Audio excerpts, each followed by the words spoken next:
Good morning students. आइए आज study करते हैं ओलिगोसैकेराइड। जैसा कि मैंने आपको बताया था ओलिगोसैकेराइड में कि ये सभी मोनोसैकेराइड की तरह स्वाद में मीठे होते हैं और इनका निर्माण मोनोसैकेराइड के जो है 2 से 10 अणुओं के मिलने से होता है। 2 से 10 अणुओं के मिलने से इनका निर्माण मोनोसैकेराइड के 2 से 10 अणुओं के मिलने से होता है। और क्या खास बात होती है, अब देखिए ध्यान दीजिएगा, ये जो ओलिगोसैकेराइड होता है, ये जो हमारा क्या होता है बच्चों, ओलिगोसैकेराइड होता है, ये मैंने आपको क्या कहा कि ये 2 से 10 इनका निर्माण 2 से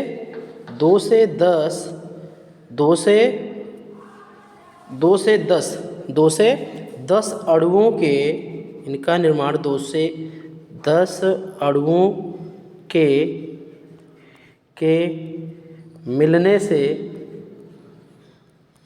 मिलने से होता है।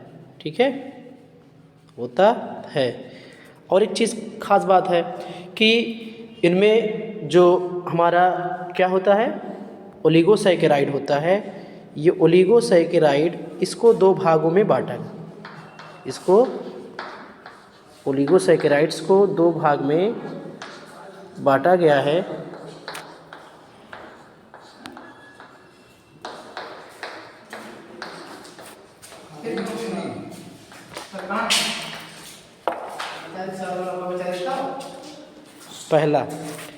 पहला हमारा है डाइसैकेराइड। क्या है? डाइसैकेराइड्स।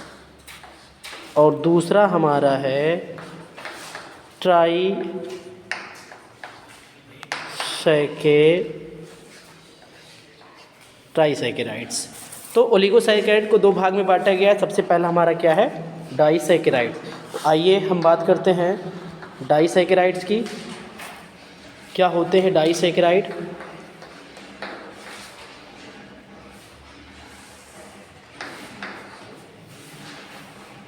ये जो डाइसैकेराइड होते हैं, ये क्या होते हैं?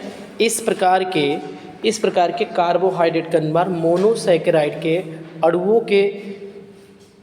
अणुओं के मिलने से होता है। इसमें दो प्रकार के मोनोसैकेराइड के अणु के मिलने से डाइसैकेराइड का निर्माण होता है। जैसे आइए सबसे पहले हम बात करते हैं, इनमें इस प्रकार की शर्करा का निर्माण जो होगा मोनोसैकेराइड के 2 अणु के मिलने से होता है। जैसे आपका क्या है, C12H2211, ये आपका क्या होता है, एक क्या होती है, एक सुक्रोज शर्करा होती है। इस सुक्रोज शर्करा में इस डाइसैकेराइड का छोटा सा एग्जाम्पल लेते हैं, सुक्रोज। क्या लेते हैं? सुक्रोज। इस सुक्रोज का जो अणुसूत्र होता है वो C12H22O11 होता है। तो जो डाइसैकेराइड होती है, ये डाइसैकेराइड, इसमें मोनोसैकेराइड के 2 अणु के मिलने से ये बनती है। आइए देखते हैं, नेक्स्ट आगे देखते हैं।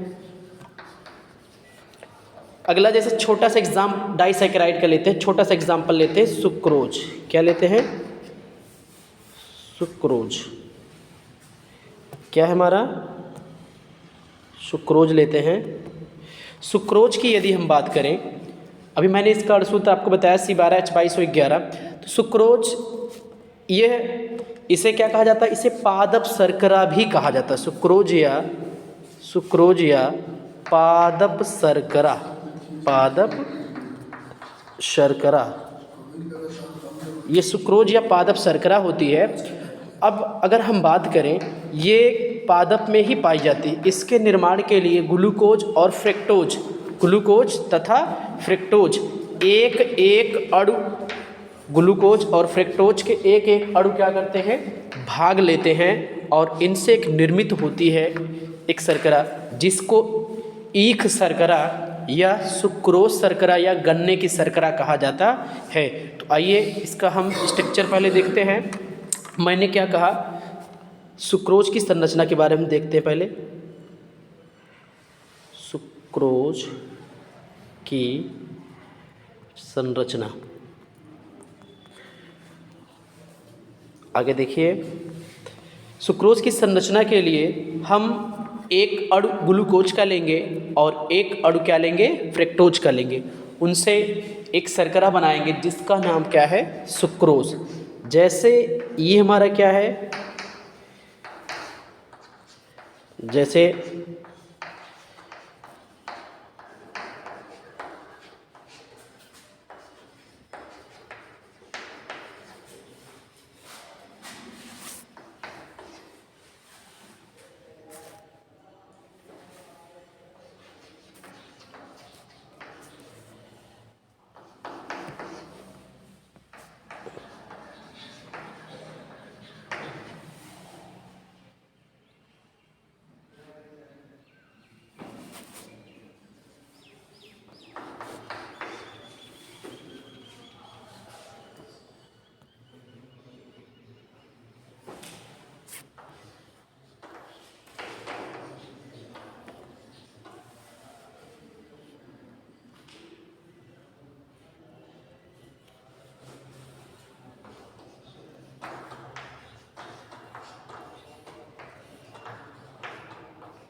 आइए देखते हैं, जैसा कि मैंने आपको क्या कहा कि structure of sucrose. Structure of sucrose के लिए मैंने आपको बताया था, क्या कहा था मैंने, इसमें ये शर्करा जो है कहाँ पाई जाती है, पादप में पाई जाती है। इसके निर्माण में ग्लूकोज और फ्रक्टोज के एक एक अणु भाग लेते हैं, इस वजह से इसको एक शर्करा या सुक्रोज शर्करा कहा जाता। इसकी संरचना बनाने के लिए हमको क्या करना पड़ेगा, ग्लूकोज के एक मोनोमर ग्लूकोज का लेते हैं, दूसरा मोनोमर किसका लेते हैं, फ्रक्टोज का, और उनके बीच एक ऑक्सीजन ऐड करते हैं। जैसे देखिए ये हमारा फ्यूरेनोज संरचना है और ये पायरेनोज है। इन दोनों के बीच एक ग्लाइकोसिडिक बॉन्ड द्वारा एक ऑक्सीजन जोड़ते हैं और इससे एक संरचना हम बनाते हैं। जैसे देखिए ये हमारी संरचना क्या कहलाती है, सुक्रोज कहलाती है। 5 कार्बन इधर और 5 कार्बन इधर। देखिए यहाँ से एक काउंटिंग देखिए इसकी 1 2 3 4 5 6 और 1 2 3 4 5 6, तो यानी C12H22O11। तो इसमें जो हमारे कार्बन परमाणु होते हैं उनकी संख्या क्या होती है, बोलिए, उनकी संख्या 12 होती है। हाइड्रोजन परमाणु की संख्या 22 होती है और ऑक्सीजन परमाणु की संख्या 11 होती है। तो आइए आगे चलते हैं, इसी की एक शर्करा और हम लोग पढ़ेंगे। उस शर्करा का क्या नाम है, माल्टोज। क्या है, माल्टोज। ये जो देखिए माल्टोज शर्करा है, ये भी पादप की शर्करा है। ये ग्लूकोज के निर्माण, ये भी ग्लूकोज के जुड़ने से बनती है। इसको माल्टोज शर्करा कहा जाता है। ये अंकुरित बीजों में ज़्यादातर पाई जाती है, अंकुरित बीजों में।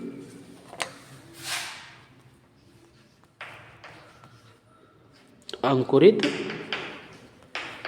बीजों में। अगला हमारा क्या है, इसी का एक शर्करा और है, लैक्टोज। क्या है, लैक्टोज। ये बहुत ही इंपॉर्टेंट शर्करा है। आइए इसके बारे में जानते हैं। ये जंतु शर्करा होती है, चूँकि जंतुओं में पाई जाती है इस वजह से इसको हम क्या कहते हैं, इसको हम जंतुओं में पाई जाने की वजह से, जंतुओं में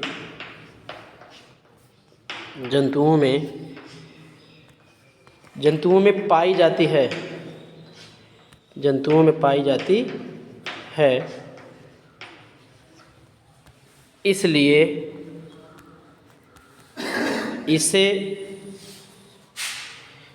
इसे दुग्ध शर्करा कहते हैं, दुग्ध शर्करा कहते हैं। ये भी ग्लूकोज और गैलेक्टोज के मिलने से बनती है। किसके? ग्लूकोज और गैलेक्टोज के मिलने से बनती है। ये ग्लूकोज के एक परमाणु और गैलेक्टोज के एक परमाणु के जुड़ने से इस शर्करा का निर्माण होता है, जिस शर्करा को हम क्या कहते हैं? लैक्टोज। क्या कहते हैं बच्चों? लैक्टोज। आगे चलिए, अगला हमारा क्या है? ट्राईसैकेराइड। ओलिगोसैकेराइड के बाद एक सैकेराइड आपकी आती है, उस सैकेराइड का नाम क्या है? ट्राईसैकेराइड। क्या है? ट्राईसैकेराइड्स। ट्राईसैकेराइड्स की यदि हम बात करें तो ट्राईसैकेराइड का मतलब साफ है, इसका निर्माण मोनोसैकेराइड के कितने अणु से हो? 3 अणुओं से होता है।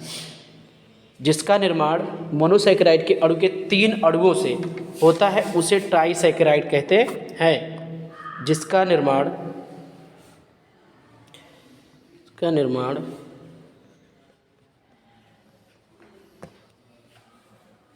मोनोसैकेराइड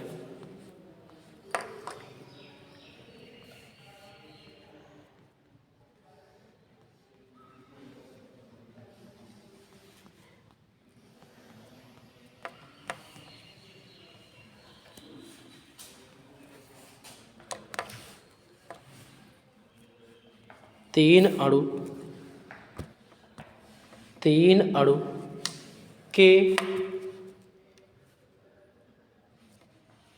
3 अणु के जुड़ने से होता है, उसे ट्राईसैकेराइड कहते हैं। उसे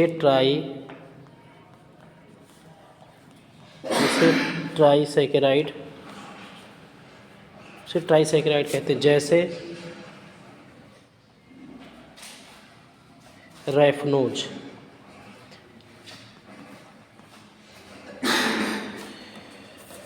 अब आपको नेक्स्ट शर्करा हम आपको पढ़ाएंगे जो है ट्राईसैकेराइड के बाद की शर्करा जो होगी वो सैकेराइड होगी आपकी, क्या होगी भैया? पॉलीसैकेराइड। क्या होगी? पॉलीसैकेराइड। तो नेक्स्ट टॉपिक पे इसको स्टडी करेंगे, पॉलीसैकेराइड्स।